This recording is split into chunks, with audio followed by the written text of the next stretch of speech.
اس نے تو کچھ بھی غلط نہیں کہا تھا۔ یہ تو میرے مشاہدے میں بھی آ چکا تھا کہ آسمان کسی بھی لمحے اپنے بندر کھول سکتا ہے۔ ویسے آسمان کی یہ کارروائی اتنی رازدار اور بے آواز تھی کہ کمرے کے اندر بیٹھے ہوئے مجھے ذرا سا بھی احساس نہیں ہوا تھا کہ قدرت نے کھوجی سردار حسین کی گزشتہ روز والی محنت کو کھو کھاترے میں ڈالنے کا بندوبست کر دیا تھا۔ مجھے اس امر کا 100% یقین تھا کہ سردار اور نذیر ابھی راستے میں ہی ہوں گے۔ جب تک وہ چودھری نظام الدین کے ڈیرے تک پہنچتے، ان کے وہاں پہنچنے کا مقصد فوت ہو جانا تھا، کیونکہ دبے پاؤں یکایک شروع ہونے والی بارش دیکھتے ہی دیکھتے موسلا دھار ہونے کا اعزاز حاصل کر چکی تھی، جس کے نتیجے میں ان گھڑ سواروں کا کھرا لازماً ناپید ہو جانا تھا جن کے تعاقب میں سردار حسین چودھری نظام الدین کے گھر سے اس کے باڑے تک پہنچا تھا۔ قدرت کی ہر حرکت میں کوئی نہ کوئی حکمت ضرور چھپی ہوتی ہے۔ بارش نے چند لمحات کے لیے مجھے افسردہ کر دیا تھا، کیونکہ آسمان سے برسنے والے مہ نے کھوجی کے مزید کام کو سرخ جھنڈی دکھا دی تھی۔ اب کھرا نکالنے کے بارے میں سوچنا بھی وقت کا ضیاع نظر آتا تھا۔ میری مایوسیانہ کیفیت وقتی اور عارضی تھی۔ جلد ہی میں نے خود کو سنبھال لیا اور نئے سرے سے کوئی ایسا زاویہ تلاش کرنے میں لگ گیا جو میری تفتیش کی انگلی پکڑ کر مجھے حقائق کی دنیا میں لے جائے۔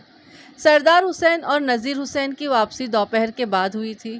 جب کھوجی سردار میرے کمرے میں آیا تو اس کا منہ لٹکا ہوا تھا۔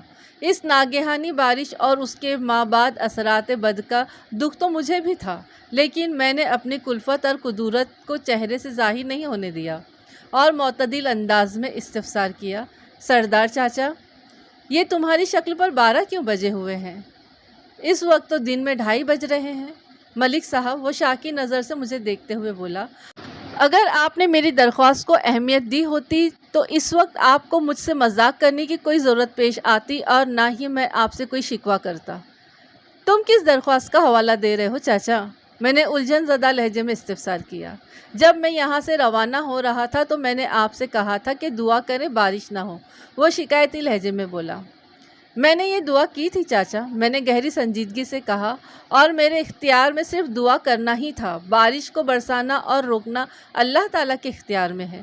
اگر میری کوئی دعا شرف قبولیت حاصل نہیں کر سکی تو اس میں میرا کیا قصور ہے؟ میں آپ کو قصوروار نہیں ٹھہرا رہا ملک صاحب، وہ ایک بوجھل سانس خارج کرتے ہوئے بولا۔ خیر، اب میرا تو کوئی کام رہا نہیں، مجھے اجازت دے۔ اپنی بات کے اختتام پر وہ اٹھ کر کھڑا ہو گیا۔ تمہارا ایک کام ابھی باقی ہے چاچا، میں نے اس کے چہرے پر نگاہ جما کر پرمعنی انداز میں کہا۔ تم جانا چاہتے تو ضرور جاؤ، لیکن اس کیس کے حل ہو جانے کے بعد۔ جب میں تمہیں تھانے بلاؤں تو فوراً آ جانا۔ ایسا کون سا کام باقی ہے جس کے لیے آپ مجھے دوبارہ یہاں پر بلائیں گے؟ اس نے الجھن زدہ نظر سے مجھے دیکھا۔ تم کل سپہر سے اب تک لگ بھگ 24 گھنٹے ذہنی اور جسمانی طور پر اس کیس کے ساتھ گزارے ہیں، اور اس دوران میں پوری دیانتداری سے پیشہ ورانہ کوشش بھی کی ہے، میں نے ٹھہرے ہوئے لہجے میں کہا۔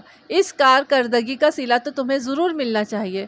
میں اس سلسلے میں بہت جلد تمہیں تھانے بلاؤں گا، لیکن میں نے جو محنت کی تھی وہ تو بارش اپنے ساتھ بہا کر لے گئی، وہ برا سا منہ بنا کر بولا۔ میری وہ کوشش آپ کے لیے مددگار ثابت نہیں ہو سکی۔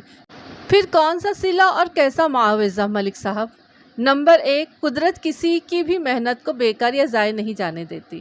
یہ الگ بات ہے کہ اس محنت کے استعمال کا وقت قدرت ہی نے مقرر کرنا ہوتا ہے، اور یہ ضروری نہیں کہ وہ وقت انسان کی خواہش اور پروگرام کے مطابق بھی ہو۔ میں نے سردار حسین کی آنکھوں میں دیکھتے ہوئے معتدل انداز میں کہا۔ نمبر 2، تمہارے صبر و شکر والی عادت مجھے بہت پسند آئی ہے۔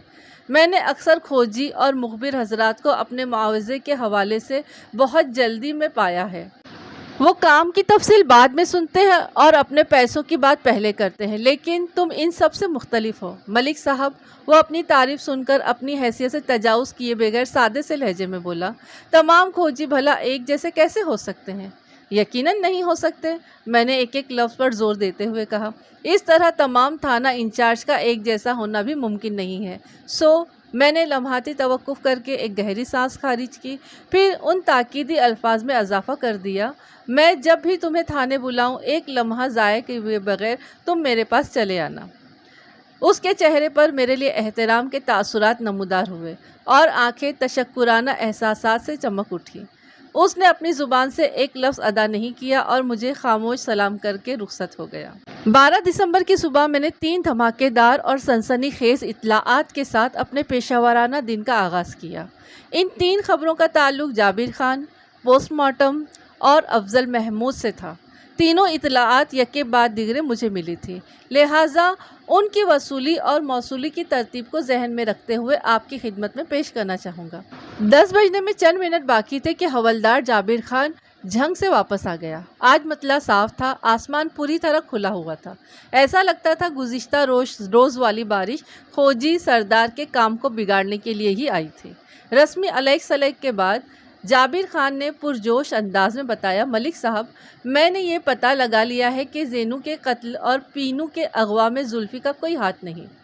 یہ اتنا بڑا اور اہم انکشاف تھا کہ میں اپنی کرسی میں سے سیدھا ہو کر بیٹھ گیا اور بے اختیار میرے منہ سے نکلا، جابر خان، تم اتنے اعتماد سے یہ بات کر رہے ہو جیسے تم نے زلفی سے تفصیلی ملاقات کر لی ہو۔ جی ہاں بالکل، وہ اثبات میں گردن ہلاتے ہوئے بولا، میں واقعی زلفی سے مل کر آ رہا ہوں، لیکن میری اس ملاقات کو آپ تفصیلی نہیں بلکہ مختصر کہیں تو زیادہ مناسب ہوگا ملک صاحب۔ وہ تمہیں کہاں ملا تھا؟ میں نے سرسراتی ہوئی آواز میں استفسار کیا۔ کیا اسے زینو کی موت اور پینو کے اغوا کی خبر ہے؟ نہیں، وہ ایک طویل عرصے سے ان ماں بیٹی کے بارے میں کچھ نہیں جانتا، جابر خان نے میرے سوال کے جواب میں بتایا۔ زلفی پچھلے 8 ماہ سے جھنگ صدر کی سینٹرل جیل میں بند ہے۔ اس پر نصف درجن سے زیادہ چھوٹے بڑے مقدمات چل رہے ہیں، جن میں قتل کا ایک مقدمہ بھی شامل ہے۔ وہ سانس درست کرنے کی غرض سے تھما، پھر اپنی بات مکمل کرتے ہوئے بولا، جب میں نے جھنگ صدر کے ڈسٹرکٹ ہیڈ کوارٹرز کو اپنی آمد کی غرض و غایت سے آگاہ کیا تو انہوں نے اپنے تھانوں کے ریکارڈز کو چیک کرایا۔ 2 گھنٹے کے اندر مجھے زلفی کے بارے میں معلومات حاصل ہو گئیں۔ اس کے بعد ہی میں نے سینٹرل جیل جا کر زلفی سے ملاقات کی تھی۔ میں نے اسے زینو کے لرزہ خیز قتل اور پینو کے اغوا کے بارے میں بتایا تو وہ گہری سوچ میں ڈوب گیا، پھر فلسفیانہ انداز میں ایک جملہ ادا کر کے وہ خاموش ہو گیا۔ اس نے کون سا جملہ بولا تھا؟ حوالدار کے خاموش ہونے پر میں نے اضطراری لہجے میں استفسار کیا۔ اس نے کہا تھا، جابر خان نے بتایا، یہ دنیا در حقیقت ایک امتحان گاہ ہے، اس دارالعمل میں ہر انسان کو اس کے کیے کی سزا ضرور ملتی ہے۔ ملک صاحب، میں سمجھ نہیں پایا کہ زلفی نے یہ جملہ اپنے لیے کہا تھا یا زینو اور پینو کے لیے۔ اس سے کوئی فرق نہیں پڑتا، میں نے سوچ میں ڈوبے ہوئے لہجے میں کہا۔ اصل مدعا یہ ہے کہ اگر زلفی نے اپنی پھوپھو زینو کو موت کے گھاٹ اتارنے کے بعد اس کی بیٹی پینو کو اغوا نہیں کیا تو پھر اس دوہری واردات کے پیچھے کس کا ہاتھ ہے؟ تمہاری اور زلفی کی جھنگ صدر کی سینٹرل جیل میں ملاقات کے بعد یہ بات تو صاف ہو گئی کہ زلفی ہمارا مطلوبہ مجرم نہیں ہے۔ تو پھر کون ہو سکتا ہے؟ حوالدار نے مجھ سے پوچھا۔ ہم اس شخص یا اشخاص کو کہاں تلاش کریں گے ملک صاحب؟ میرا فوری جواب تو یہ ہے کہ اپنے تھانے کی حدود میں نے ایک لفظ پر دباؤ ڈالتے ہوئے کہا۔ زینو کے قاتل اور پینو کے اغوا کار تک پہنچنے والا راستہ ہمارے تھانے کی حدود کے اندر ہی سے نکلے گا۔ جابر خان اثبات میں سر ہلا کر رہ گیا۔ ہمارے درمیان گمبھیر گفتگو جاری ہی تھی کہ ضلعی اسپتال سے پوسٹ مارٹم کی ابتدائی رپورٹ کے ساتھ زینو کی لاش بھی تھانے پہنچا دی گئی۔ میں نے رپورٹ والا لفافہ فوراً سے پیشتر کھول لیا اور اگلے ہی لمحے مجھ پر حیرت کا پہاڑ ٹوٹ پڑا۔ مذکورہ پوسٹ مارٹم رپورٹ کے مطابق زینب عرف زینو کی موت 9 اور 10 دسمبر کی درمیانی رات 12 سے 2 بجے کے درمیان واقع ہوئی تھی اور یہ ایک 100% طبعی موت تھی۔ اس کے ساتھ ہی رپورٹ میں زینو کی گردن والی خونریزی کے وقت کا بھی تعین کیا گیا تھا، جس کے مطابق زینو کا گلا 3 اور 4 بجے کے درمیان میں کاٹا گیا تھا۔ گویا جب کسی تیز دھار آلے کی مدد سے زینو کی گردن کاٹی گئی تو وہ زندہ نہیں تھی۔ قاتل نے زینو کو گہری نیند میں سمجھا اور اپنی تئیں گلا کاٹ کر اسے موت کے گھاٹ اتار دیا تھا۔ اس رپورٹ کے آخر میں چند تکنیکی پوائنٹس بھی اجاگر کیے گئے تھے جو زینو کی طبعی موت اور اس کی شہرک کٹنے کے اوقات کی تصدیق کرتے تھے۔ میں نے 2-3 بار اس رپورٹ کو پڑھا اور پھر اپنے حوالدار کی جانب بڑھاتے ہوئے کہا، جابر خان، تم بھی دیکھ لو کس طرح ایک شفاق شخص نے زینو کی لاش کی بے حرمتی کی ہے۔ جابر خان نے مذکورہ رپورٹ کو پڑھا۔ اس کا چہرہ یکدم سے متغیر ہو گیا۔ مجھے اس کی آنکھوں میں زلزلے کے آثار نظر آئے۔ پھر جب وہ بولا تو اس کا دہانہ آگ اگلنے لگا۔ ملک صاحب، حوالدار نے حد درجہ غصیلے لہجے میں کہا، جس شخص نے بھی زینو کی گردن پر چھری چلائی ہے وہ انسان کیا حیوان کہلانے کے بھی لائق نہیں ہے۔ اگر قانون مجھے یہ اختیار دے کہ اس کے لیے میں اپنی مرضی کی سزا تجویز کروں تو میں اس درندے کا جو حشر کرنا چاہوں گا ویسی کوئی مثال دور ہٹلر کے عقوبت خانوں میں بھی نہیں ملے گی۔ دل تو میرا بھی یہی چاہ رہا ہے جابر خان، لیکن ہمارے جذبات، احساسات، حتیٰ کہ خواہشات بھی اسی قانون کے تابع ہے جس کی سربلندی قائم رکھنے کا حلف ہم نے اٹھایا ہے، اور ہم اٹھانے کے بعد ہی اس پیشے کی شروعات کی ہے۔ میں نے نہایت ہی ٹھہرے ہوئے لہجے میں کہا، میں یہ کہنا چاہوں گا کہ ہمیں جلد از جلد اس جنگلی درندے کو اپنی گرفت میں لانا ہوگا، باقی معاملات اس کے بعد کے ہیں۔ ملک صاحب، اگر ہم اس شیطان صفت شخص کو گرفتار کرنے میں کامیاب ہو بھی گئے تو اس کے بعد کیا؟ حوالدار نے عجیب سے لہجے میں کہا، ہم اس کے خلاف ایک تگڑا سا کیس بنا کر اسے عدالت کے حوالے کر دیں گے۔ عدالت اسے جو سزا سنائے گی ضروری نہیں ہے کہ اس سے ہمارے ارمانوں کی تسکین ہو۔ جابر خان، میری بات دھیان سے سنو، میں نے گہری سنجیدگی سے کہا۔ نمبر 1، میں تمہارے جذبات کو اچھی طرح سمجھ رہا ہوں، اسی لیے میں نے تمہیں توجہ سے سننے کے لیے کہا ہے۔ نمبر 2، تم نے قانونی کارروائی کا جو خلاصہ کیا ہے وہی ہمارے فرض کا تقاضا بھی ہے۔ نمبر 3، ہم قانون کے دائرے کو پھلانگ کر کسی قصوروار کو اپنی مرضی اور خواہش کی سزا نہیں دے سکتے، کیونکہ قانون ہمارے ارمانوں کی تسکین کا پابند نہیں ہے۔ کسی بھی حال میں جذباتی دباؤ کے زیر اثر ہمیں حد سے تجاوز کرنے کا اختیار نہیں ہے۔ ہم نے صرف اپنا کام کرنا ہے، باقی عدالت جانے اور اس کا کام۔ آئی ایم سوری ملک صاحب، جابر خان نے ندامت آمیز لہجے میں کہا۔ مردہ زینو کے گلی پر چھری چلانے والے واقعے نے مجھے کچھ زیادہ ہی جذباتی کر دیا تھا، اسی لیے پتہ نہیں میں کیا کیا بول گیا۔ جابر خان نے چھری کا ذکر ایک سے زیادہ بار کیا تھا۔ یہ زبان کی روانی کا اعجاز تھا، ورنہ حقیقت یہ ہے کہ ابھی تک ہم آلۂ قتل کو تلاش نہیں کر پائے تھے۔ وہ چھری، چاقو، خنجر یا ایسا ہی کوئی تیز دھار ہتھیار ہو سکتا تھا۔ ویسے وہ جو کچھ بھی تھا، تکنیکی اعتبار سے اسے آلۂ قتل کہنا بھی ٹھیک نہیں تھا، کیونکہ زینو کی گردن تو اس کی موت کے 1.5-2 گھنٹے بعد کاٹی گئی تھی۔ جابر خان، حوالدار اپنی شرمندگی کا اظہار کر چکا تو میں نے معتدل انداز میں کہا، اگر انسان کے اندر سے جذبات کو نکال دیا جائے تو اس میں اور پتھر میں کوئی فرق نہیں رہ جاتا۔ تم نے جذبات کی رو میں بہہ کر جو کچھ بھی کہا وہ تمہارا فطری رد عمل تھا۔ جذبات کا ہونا بری بات نہیں ہے، یہ تو وصف انسانی ہے۔ ہاں، البتہ جذبات کا بے قابو ہو جانا خطرے کی علامت ہے۔ امید ہے کہ تم میری بات سمجھ گئے ہوں گے۔ جی ملک صاحب، اس نے سر کو اثباتی جنبش دیتے ہوئے کہا، پھر پوچھا، کیا گاؤں سے کوئی زینو کی لاش لینے کے لیے آئے گا یا ہم اسے وہاں پہنچانے کا بندوبست کریں؟ میرے خیال میں تم خود اس لاش کے ساتھ گاؤں چلے جاؤ، وہاں سے کسی کو بلانے میں خواہ مخواہ وقت ہی برباد ہوگا۔ ٹھیک ہے ملک صاحب۔ وہ اٹھ کر کھڑا ہو گیا اور کہا، میں لاش کو چودھری نظام الدین کے گھر پہنچانے کا انتظام کرتا ہوں۔ جابر خان میرے کمرے سے نکلا تو کانسٹیبل افضل محمود تھانے پہنچ گیا۔ میں نے افضل محمود کو ایک خاص مشن سونپ کر اس کی چاچی نذیرہ کے پاس بھیجا تھا۔ اس نے کمرے میں آ کر مجھے سلام کیا تو اس کے چہرے سے پھوٹتی مسرت کو دیکھ کر میں نے کہا، بڑے خوش نظر آ رہے ہو، کیا لگتا ہے تم نے مجرموں کا سراغ لگا لیا ہے؟ مجرموں کی گردن ناپنا تو آپ کا کام ہے ملک صاحب، وہ معنی خیز انداز میں بولا۔ میں تو صرف آپ کے ارشاد کی تعمیل کرتے ہوئے اپنی محنت اور چاچی نذیرہ کے تعاون سے کچھ ایسی سنسنی خیز معلومات اکٹھا کی ہیں جو اس کیس کو حل کرنے میں آپ کی مدد کر سکتی ہیں۔ میں نے اضطراری لہجے میں پوچھا، کیسی معلومات؟ میرے سوال کے جواب میں افضل محمود نے مجھے ایک انکشاف انگیز اور چشم کشا کہانی سنائی۔ اس دلچسپ اور معلومات افزا کہانی کا خلاصہ کچھ اس طرح ہے۔ واضح رہے کہ افضل محمود کے بیان کردہ حقائق میں سے بعض پہلے ہی میرے علم میں آ چکے تھے۔ قادر علی اور حمیدہ کی صرف ایک ہی اولاد تھی، یعنی ذوالفقار عرف زلفی، لیکن حمیدہ کے بطن سے پیدا ہونے کے باوجود بھی قادر علی زلفی کو اپنی اولاد تسلیم کرنے کے لیے تیار نہیں تھا، کیونکہ اسے اپنی بیوی کے کردار پر شک تھا۔ خیر، قادر علی نے حمیدہ اور زلفی کو اپنی زندگی سے تو نکال دیا تھا، اس کے ساتھ ہی اس نے ان ماں بیٹے خصوصاً زلفی کو اپنے حقی وراثت سے محروم کرتے ہوئے اپنا سب کچھ زینب عرف زینو کو ہبہ کر دیا تھا، یعنی تحفے میں دے دیا تھا۔ اس نے اپنی زندگی ہی میں تمام زمین جائیداد وغیرہ اپنی اکلوتی بہن زینو کے نام کر دی۔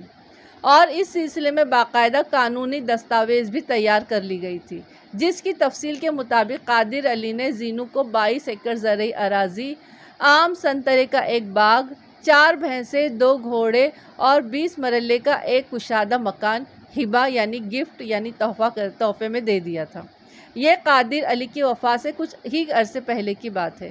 اس دوران میں حمیدہ کا بھی انتقال ہو گیا تھا اور زلفی گاؤں چھوڑ کر کسی نامعلوم منزل کی جانب روانہ ہو گیا تھا۔ یہاں تک تو سب کچھ ٹھیک تھا، لیکن جب زینو نے سلام دین سے شادی کی، اس کے بعد حالات روز بروز خراب ہوتے چلے گئے۔ سلام دین کا اصرار تھا کہ زینو وہ زمین و جائیداد اس کے نام کر دے، لیکن زینو اس کی خواہش پوری کرنے کے لیے تیار نہیں تھی۔ پھر ایک دن سلام دین بھی چل بسا۔ اب اس حویلی نما مکان میں صرف وہ ماں بیٹی ہی رہ گئے تھے۔ ہمدردی اور خیال رکھنے کی آڑ میں چودھری نظام الدین اور اس کی بیوی نرگس اور بیٹے کا وہاں آنا جانا شروع ہو گیا۔ پھر رفتہ رفتہ وہ لوگ وہیں آ بسے۔ اس موقع پر زینو نے اعلیٰ ظرفی اور فراخ دلی کا مظاہرہ کیا اور نظام الدین وغیرہ کو اپنے گھر میں آباد کر لیا۔ وہ اس بات سے بخوبی آگاہ تھی کہ زمین و جائیداد کے معاملے کو مرد حضرات ہی اچھے طریقے سے چلا سکتے ہیں۔ قادر علی نے اپنے پیچھے جو ملازمین چھوڑے تھے، انہیں ایک ایک کر کے نظام الدین نے فارغ کر دیا اور ان کی جگہ اپنے بھروسے کے لوگ رکھ لیے۔ اس انقلابی تبدیلی سے پہلے نظام الدین کے پاس صرف 5 ایکڑ زرعی اراضی تھی اور وہ لوگ اسے نظامو کے نام سے جانتے تھے۔ اب وہ 27 ایکڑ زمین اور ایک باغ کا انتظام سنبھالے ہوئے تھا اور نظامو سے نظام الدین چودھری بن گیا تھا۔ افضل محمود کا بیان مکمل ہوا تو میں نے پوچھا، یہ تبدیلی یقیناً نظام الدین اور اس کی فیملی کو تو اچھے سے راس آ گئی تھی، لیکن کیا اس سے زینو بھی خوش تھی؟ زینو بہت اللہ والی تھی ملک صاحب، کانسٹیبل نے بتایا۔ وہ اکثر کہا کرتی تھی، میں یہ زمین و جائیداد اور مکان کسی کے نام نہیں کروں گی۔ ہاں، میرے رشتہ داروں میں سے کوئی یہاں آ کر رہنا چاہے تو رہ سکتا ہے، مجھے اس پر کوئی اعتراض نہیں۔ زینو کی اس دریا دلی کا فائدہ اٹھاتے ہوئے نظام الدین نے بیوی بچے سمیت نہ صرف وہاں مستقل ٹھکانہ بنا لیا، بلکہ وہ ایسا ظاہر کرتا تھا جیسے زینو کی ہر شے کا مالک وہی ہے۔ پینو اور ناصر کی شادی کیا زینو کی مرضی سے ہو رہی تھی؟ میں نے ایک نہایت ہی اہم سوال کیا۔ اس حوالے سے گاؤں میں 2 متضاد آراء پائی جاتی ہیں، مطلب 2 متضاد رائے پائی جاتی ہے۔ افضل محمود نے بتایا، کچھ لوگوں کا کہنا یہ ہے کہ وہ شادی زینو کی مرضی سے اور خوشی سے ہونے والی تھی، جبکہ بعض لوگوں کا خیال یہ ہے کہ زینو اس رشتے کے لیے بالکل بھی تیار نہیں تھی۔ وہ کہتی تھی کہ میری زندگی میں یہ شادی نہیں ہو سکتی۔ کیا تم اپنی چاچی کے ساتھ مل کر اس گاؤں کے اندر کوئی ایسی عورت یا مرد تلاش کر سکتے ہو جس نے زینو کو پینو اور ناصر کی شادی کی مخالفت کرتے سنا اور دیکھا ہو؟ میں کوشش کرتا ہوں ملک صاحب، وہ معتدل انداز میں بولا۔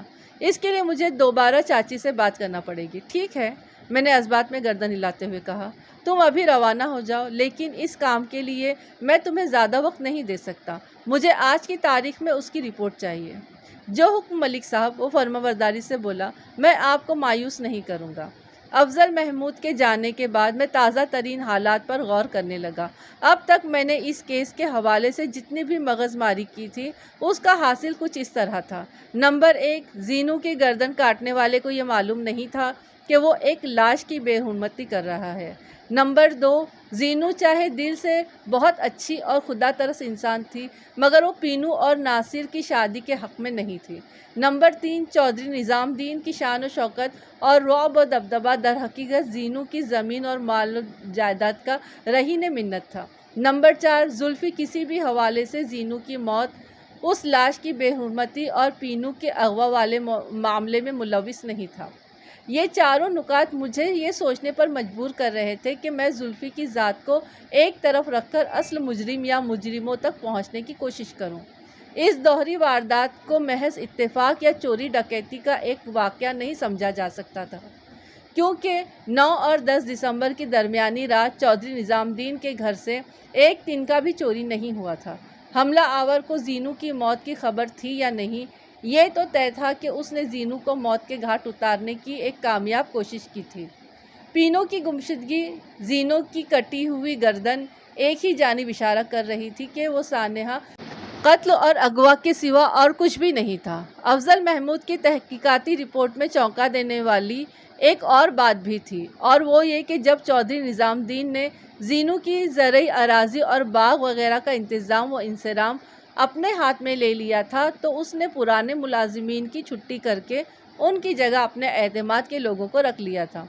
اس میں بظاہر حرج تو نہیں نظر آتا ہے کوئی، احتیاط کے پیش نظر عموماً یہ قدم اٹھا لیا جاتا ہے۔ پرانے تالے ہوں یا پرانے ملازمین، کوئی بھی نیا منتظمین اس پر بھروسہ نہیں کرتا۔ بہرحال چودھری نظام الدین کے نوکروں کو چیک کرنا ضروری تھا، خصوصاً وہ ملازمین جو ڈیرے وغیرہ پر موجود رہتے ہیں۔ سردار حسین کھوجی کی ریسرچ کے مطابق 2 گھوڑوں کے سوموں کے نشانات چودھری نظام الدین کے گھر کے سامنے سے چلتے ہوئے اس ڈیرے کے نزدیک تک پہنچ گئے تھے۔ عین ممکن ہے کہ ڈیرے پر موجود ملازمین نے وقوع کی رات کچھ ایسا دیکھا ہو جو اس پراسرار واردات پر روشنی ڈال سکتا ہو۔ افضل محمود نے مجھے بتایا تھا کہ چودھری نظام الدین کے پاس کل 6 ملازمین کام کرتے تھے، جن میں سے 4 کے ذمے کھیتی باڑی کے امور تھے۔ ان ملازمین کے نام علت ترتیب رفیق احمد، نیاز علی، محمد طفیل اور دوست محمد تھے۔ یہ چاروں افراد روزانہ کی بنیاد پر کام کرتے تھے اور شام ہوتے ہی واپس اپنے گھروں کو چلے جاتے تھے۔ ان کی بیوی بچے اسی گاؤں کے وسنیک تھے، جبکہ باقی 2 ملازمین کا مستقل قیام ڈیرے پر تھا۔ ان کے نام شوکت حسین اور انور علی تھے۔ یہ دونوں افراد چودھری کے باغ کا خیال رکھتے تھے اور وہاں موجود ڈھور ڈنگر وغیرہ کی دیکھ بھال بھی انہی کے ذمے تھی۔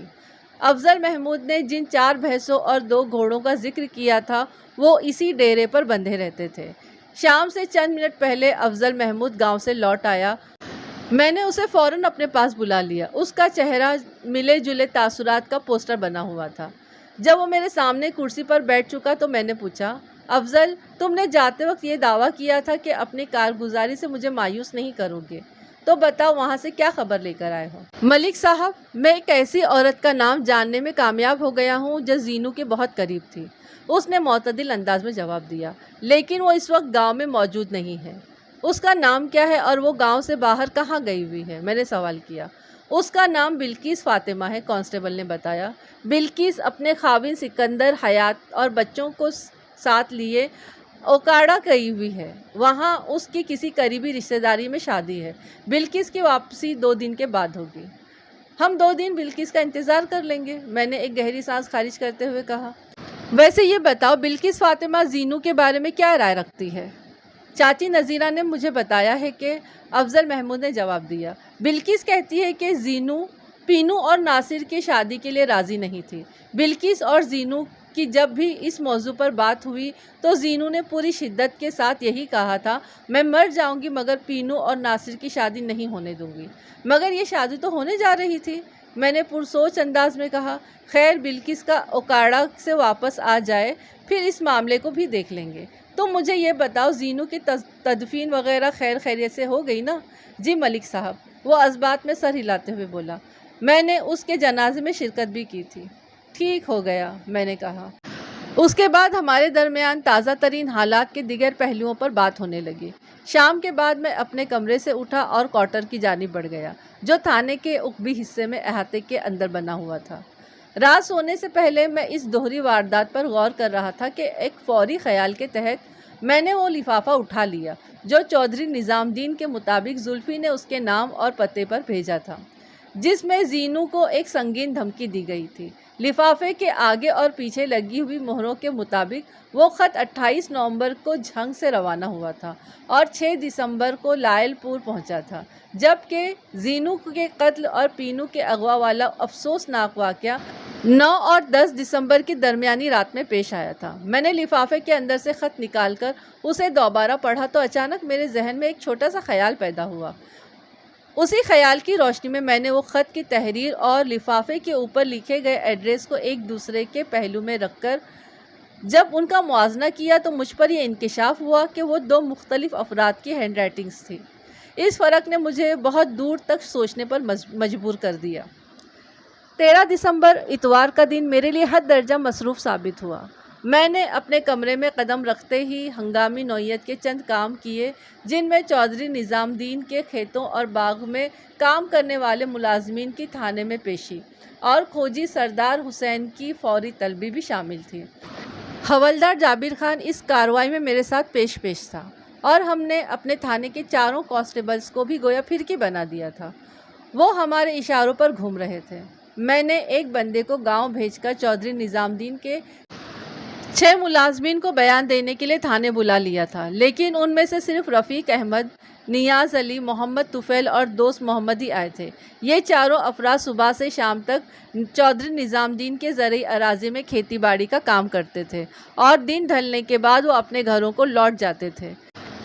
میری پوچھ تاچھ کے نتیجے میں ان سے کوئی کام کی بات معلوم نہ ہو سکی۔ جب وہ دوہری لرزہ خیز واردات ہوئی، اس وقت وہ اپنے گھروں کے اندر گرم بستروں میں دب کے گہری نیند سو رہے تھے۔ میں نے چند سرسری سوالات کے بعد انہیں تاکید کے ساتھ واپس گاؤں بھیج دیا کہ وہاں پہنچ کر باقی 2 ملازمین کو بھی تھانے آنے کو کہیں تاکہ ان کے بیانات بھی لے لیے جائیں۔ میں نے ان چاروں کے ساتھ کسی قسم کی کوئی سختی نہیں برتی تھی، لہٰذا وہ میرے پاس سے جاتے ہوئے بہت خوش اور مطمئن تھے۔ ان کے جانے کے بعد سردار حسین آ گیا۔ رسمی علیک سلیک کے بعد اس نے حیرت بھرے لہجے میں مجھ سے پوچھا، ملک صاحب، آپ نے کہا تھا کہ اس کیس کے حل ہو جانے کے بعد آپ مجھے بلائیں گے۔ کیا آپ نے کیس کو حل کر لیا، نپٹا دیا ہے؟ کیا آپ نے زینو کے قاتل اور پینو کے اغوا کار کا سراغ لگا لیا ہے؟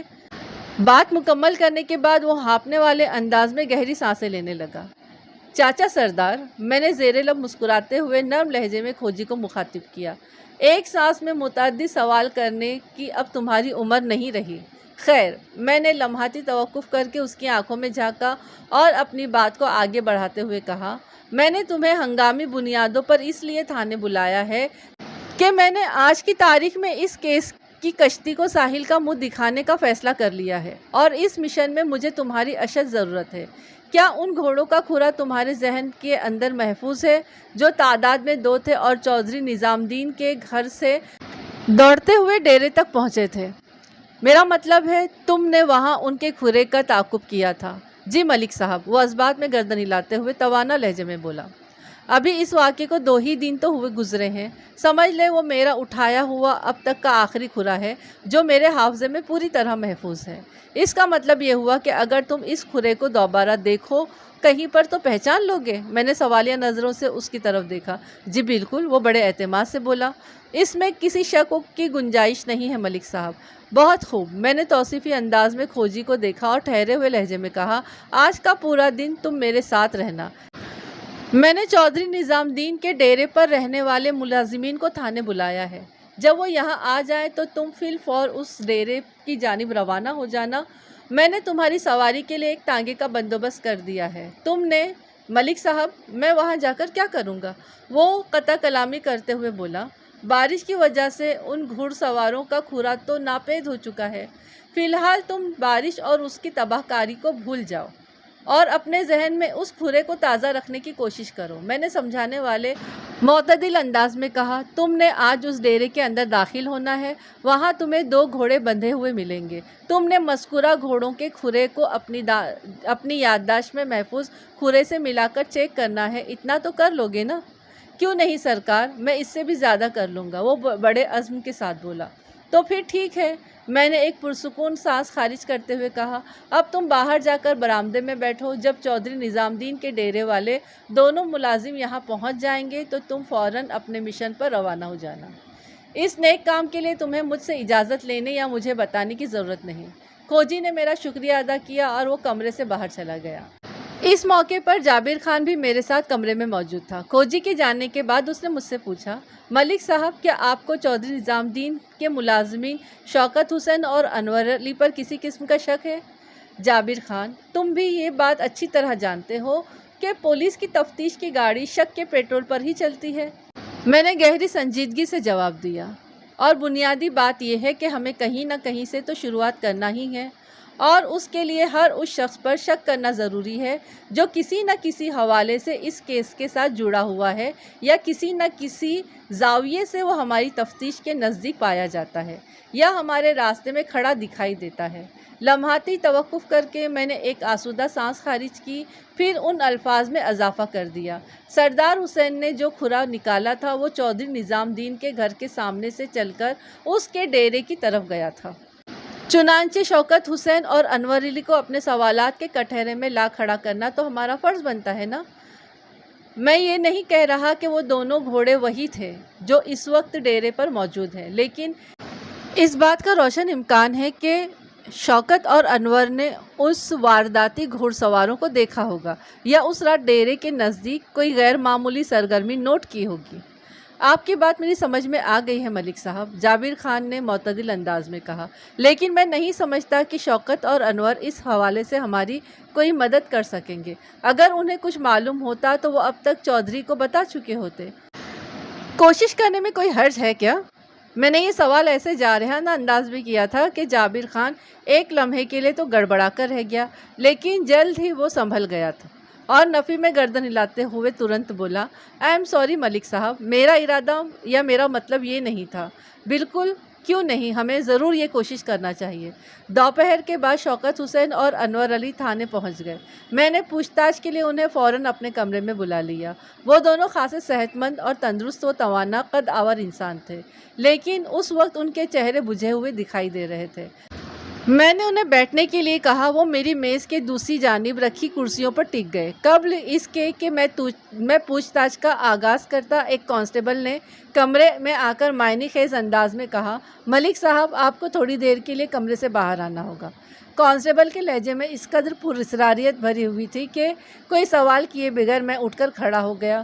میں نے حوالدار جابر خان کو شوکت اور انور کے پاس چھوڑ دیا اور خود کانسٹیبل کے ساتھ کمرے سے باہر نکل گیا۔ کھوجی آپ کو کچھ دکھانا چاہتا ہے ملک صاحب، کانسٹیبل نے میرے ساتھ چلتے ہوئے رازدارانہ انداز میں کہا۔ وہ بھی تھانے سے باہر کھڑا آپ کا انتظار کر رہا ہے۔ کانسٹیبل کی بات پوری طرح میری سمجھ میں نہیں آئی، تاہم میں اس کی معیت میں چلتے ہوئے تھانے سے باہر نکل گیا۔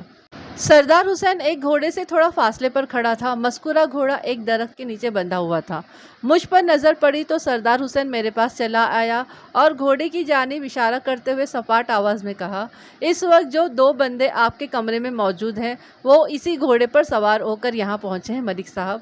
تو بے ساختہ میرے منہ سے نکلا، تو یہ کہ جناب، وہ سرسراتی ہوئی انکشاف انگیز آواز میں وضاحت کرتے ہوئے بولا، میں تانگے میں بیٹھ کر گاؤں جانے ہی والا تھا کہ ایک فوری خیال نے مجھے اس گھوڑے کے سموں اور اس کچی زمین پر بننے والے نشانات کو چیک کرنے پر مجبور کر دیا، اور جب میں نے اس گھوڑے کے کھرے پر دھیان دیا تو میرے دماغ میں ایک بتی سی جل اٹھی۔ اس نے ڈرامائی انداز میں توقف کیا اور پھر ٹھہرے ہوئے لہجے میں کہا، یہ انہی دو گھوڑوں میں سے ایک ہے جن کے کھرے کا تعاقب کرتے ہوئے میں چودھری نظام الدین کے گھر سے اس ڈیرے تک پہنچا تھا۔ سردار چاچا، میں نے تعجب خیز نظر سے اس کی طرف دیکھا، یہ تم کیا کہہ رہے ہو؟ وہ بڑے اعتماد سے بولا، میں سچ کہہ رہا ہوں جناب۔ پکا؟ میں نے تصدیق طلب انداز میں پوچھا۔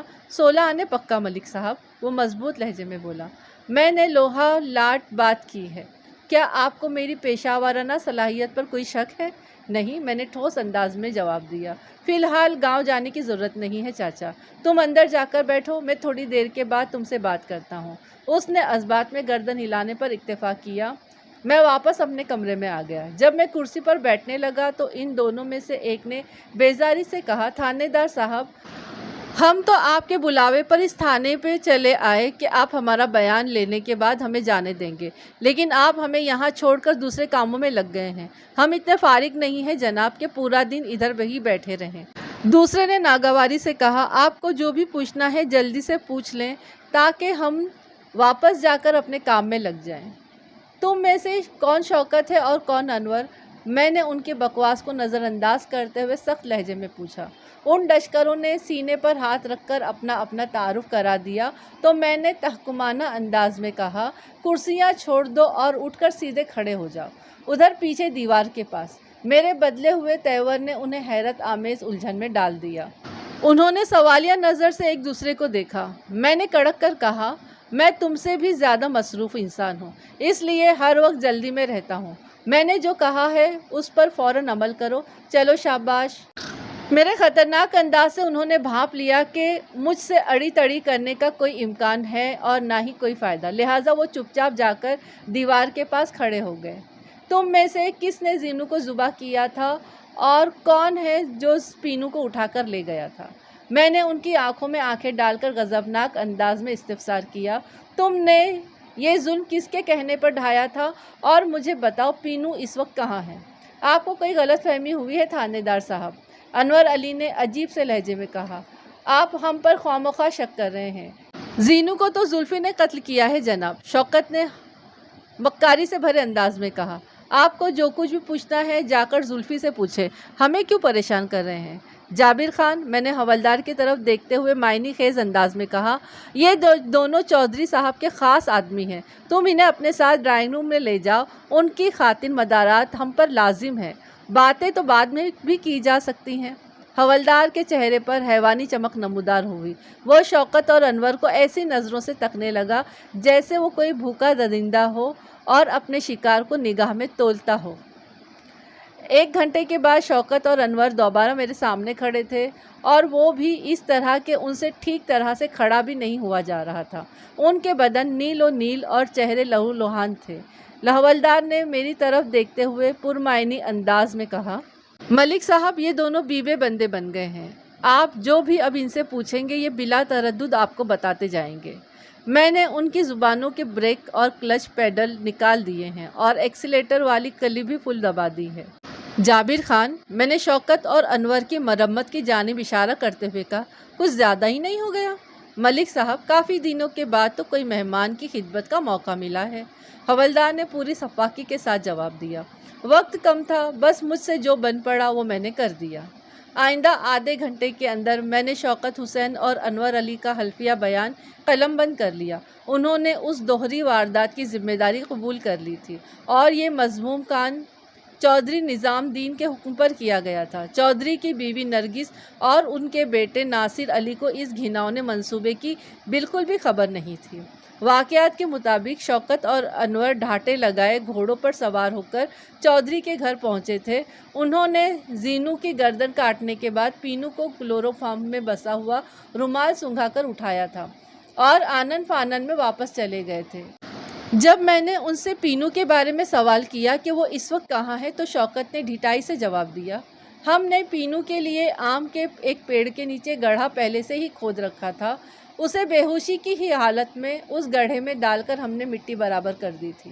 ہمارا کام ان منحوس بارش نے خراب کر دیا، انور نے بے شرمی کی انتہا کرتے ہوئے کہا تھا، ورنہ ہم تو پینو کو زمین میں گاڑنے کے بعد گھوڑوں پر سوار ہو کر نہر کے کنارے سفر کرتے ہوئے اس نیم پختہ سڑک تک بھی گئے تھے تاکہ اگر آپ گھڑ سواروں کا کھرا نکلوائیں تو آپ اسی نتیجے پر پہنچے کہ زلفی زینو کو قتل کرنے کے بعد پینو کو اٹھا کر شیخو پورہ یا لائل پور کی طرف چلا گیا ہے۔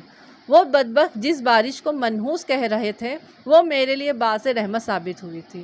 یہ سچ ہے کہ اگر سردار حسین گھڑ سواروں کا کھرا پکڑ کر اس نیم پختہ سڑک تک جا پہنچتا تو میں اس ڈیرے کو اپنی توجہ کا مرکز ہرگز بنانے کے بارے میں نہ سوچتا۔ قدرت کے ہر کام میں کوئی نہ کوئی مصلحت پوشیدہ ہوتی ہے۔ 11 دسمبر بروز جمعے والا باران رحمت اس کیس کو صحیح خطوط پر ڈالنے کا ذریعہ بن گیا تھا۔ چودھری کے علم میں لائے بغیر میں نے شوکت اور انور کی نشاندہی پر پینو کی لاش کو کھود کر نکال لیا۔ اس بیچاری کو 3 دن پہلے بے ہوشی کی حالت میں منو مٹی کے نیچے دبا دیا گیا تھا۔ اس کا زندہ بچ جانا ناممکنات میں سے تھا۔ میں نے پینو کی لاش کو فوراً سے پیشتر پوسٹ مارٹم کے لیے سرکاری اسپتال روانہ کرنے کے سلسلے میں بندوبست کرنے کے احکامات صادر کر دیے۔ جب میں نے چودھری نظام الدین کو اس کے گھر سے گرفتار کیا تو اس کی سمجھ میں نہیں آ رہا تھا کہ میں اس کے ساتھ ایسا سلوک کیوں کر رہا ہوں۔ ابھی تک اسے یہ پتہ نہیں چلا تھا کہ میں نے شوکت اور انور کو اپنے تھانے کے حوالات میں ڈال رکھا ہے اور ان کی نشاندہی پر میں نے پینو کی لاش کو بھی برآمد کر لیا ہے۔ یہ کارروائی میں نے اپنے عملے کی مدد سے نہایت ہی رازداری کے ساتھ کی تھی۔ تمہاری کہانی ختم چودھری، میں نے اس کے چہرے پر نگاہ گاڑ کر بے رحمی سے کہا، بس میرے چند سوالات کے جوابات دے دو، پھر میں تمہیں اپنے ساتھ لے جاؤں گا۔ اس وقت میرے اور چودھری کے علاوہ وہاں 4 افراد اور بھی موجود تھے، جن میں کانسٹیبل اکرام اللہ، کانسٹیبل حامد، نرگس اور ناصر علی۔ آپ نے چودھری صاحب کو کس جرم میں گرفتار کیا ہے؟ نرگس نے احتجاجی لہجے میں مجھ سے سوال کیا۔ ناصر علی تڑق کر بولا، ایک تو ہمارے گھر پر اتنی بڑی قیامت ٹوٹی ہے اور اوپر سے آپ ابا جی کو پریشان کر رہے ہیں، یہ کہاں کا انصاف ہے تھانے دار صاحب؟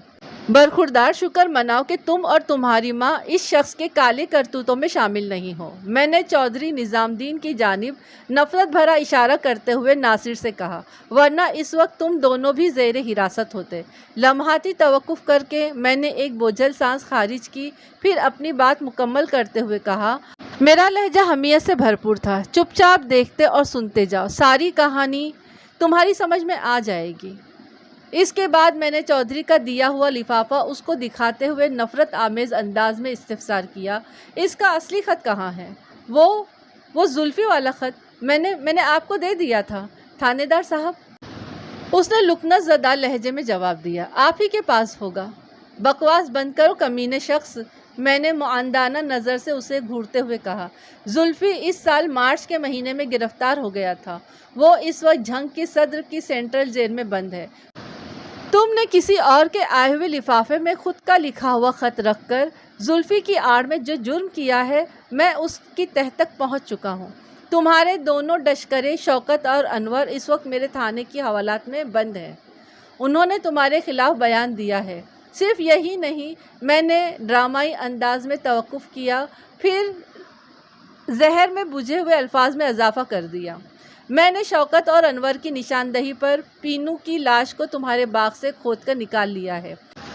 تم عبرتناک سزا سے نہیں بچ سکو گے چودھری۔ تم نے ایسا کیوں کیا؟ ناصر اور نرگس کی حالت تو دیدنی تھی، وہ بے یقینی سے نظام الدین کو تکے جا رہے تھے، اور نظام الدین کسی مجرم کی طرح میرے سامنے کھڑا رحم طلب نظروں سے مجھے دیکھ رہا تھا۔ میں مجبور ہو گیا تھا، وہ شکست خوردہ لہجے میں بولا۔ زینو کسی بھی طور پر اس شادی کے لیے راضی نہیں ہو رہی تھی۔ میں ناصر اور پینو کی شادی صرف اس لیے کرانا چاہتا تھا کہ زینو کے بعد زمین و جائیداد وغیرہ پر ہمارا ہی قبضہ قائم رہے۔ زینو نے میرے لیے کوئی راستہ ہی نہیں چھوڑا تھا، مجبوراً مجھے یہ سب کچھ کرنا پڑا۔ اپنی بات کی اختتام پر اس نے خاموشی سے گردن جھکا لی۔ چودھری، تم بڑے بے صبرے نکلے، میں نے انکشاف انگیز لہجے میں کہا۔ اگر تم چند گھنٹے صبر کر لیتے تو تمہیں یہ سب کرنے کی ضرورت ہی نہیں رہتی، کیونکہ جب تمہارے ملازم نے زینو کی گردن کاٹی، اس سے 2-2.5 گھنٹے پہلے زینو اللہ کو پیاری ہو چکی تھی۔ اس نے بے یقینی سے میری طرف دیکھا۔ میں نے زینو کی پوسٹ مارٹم رپورٹ اس کے سامنے کر دی۔ یہاں پر ختم ہو جاتی ہے ہماری یہ اسٹوری، یہاں پر ختم ہو جاتی ہے میری نہیں، ملک صفدر صاحب کی یہ کہانی، اور آپ لوگوں کو ضرور پسند آئی ہوگی۔ اگر جس کسی نے سن رکھا ہے تو کوئی بات نہیں، پھر سے سن لینا اپنی بہن کے لیے، ٹھیک ہے؟ تو کہانی میں دیکھیے، اللہ تعالیٰ سب کچھ ہمارے لیے کر دیتا ہے، لیکن ہمارے اندر صبر نہیں ہوتا۔ اگر ذرا سا صبر کر لیتا تو اتنے بڑے گناہ اس کے ہاتھوں نہیں ہوتے کہ ایک مری ہوئی عورت کو ہی واپس سے اللہ تعالیٰ، کتنی بے حرمتی نا اس بندی کی، اور بہو تو وہ بن جاتی نا، ماں مر جاتی تو اس بیچاری کا سہارا بھی کون تھا، تو وہ تو بہو بن ہی جاتی تھی، پھر وہ تھوڑی اعتراض کرتی تھی، اور اس کے پاس اعتراض کرنے کا کوئی جواز بھی نہیں ہوتا تھا، وہ کر لیتی تھی شادی اس کے بیٹے سے۔ اور بیٹا تو مجھے اچھا ہی لگ رہا تھا کہ وہ ٹھیک ٹھاک ہی بندہ لگ رہا تھا، تو شادی کرنے میں کوئی برائی بھی نہیں تھی، لیکن چاچا ہی نا، ہاں چاچا صاحب کو، بڑے تایا صاحب کو اتنی جلدی تھی کہ انہوں نے دونوں کا پتہ صاف کر دیا اور خود چلے گئے جیل میں۔ اللہ تعالیٰ یہیں پر سارے ہمارے کیے ہوئے کرم کا پھل ہم کو یہیں دے دیتے ہیں۔ جیسے زمانہ تیز رفتاری کی طرف جا رہا ہے نا، تو اس طرح ہمارے کیے ہوئے کرم کے جو بدلہ بھی ہے نا، اللہ تعالیٰ جلدی جلدی دینے لگ گئے ہیں۔ تو ہم کو بھی کیا کرنا ہے کہ ہم کو اپنے کرم کو، اپنے اعمال کو صحیح رکھنا ہے، تاکہ اگر اس کا بدلہ ہمیں ملا تو بس اچھا والا ہی سارا بدلہ ملے، ہے نا۔ اور آپ لوگوں کا سب کا بہت بہت شکریہ، 1000 سبسکرائبر کمپلیٹ ہو گئے ہیں، اور آپ لوگوں کی ہی وجہ سے ہوئے ہیں، آپ لوگوں کی محبت کا بہت بہت شکریہ۔ چلیے ایسے ہی میرے ساتھ جڑے رہیے اور مجھ پر ایسے ہی پیار لٹاتے رہیے۔ آپ سب کا بہت بہت شکریہ۔ ملتے ہیں کسی اچھی سی کہانی کے ساتھ میں اگلی مرتبہ، تب تک کے لیے مجھے دعاؤں میں یاد رکھیے، اپنا خوب خیال رکھیے۔ السلام علیکم، اللہ حافظ۔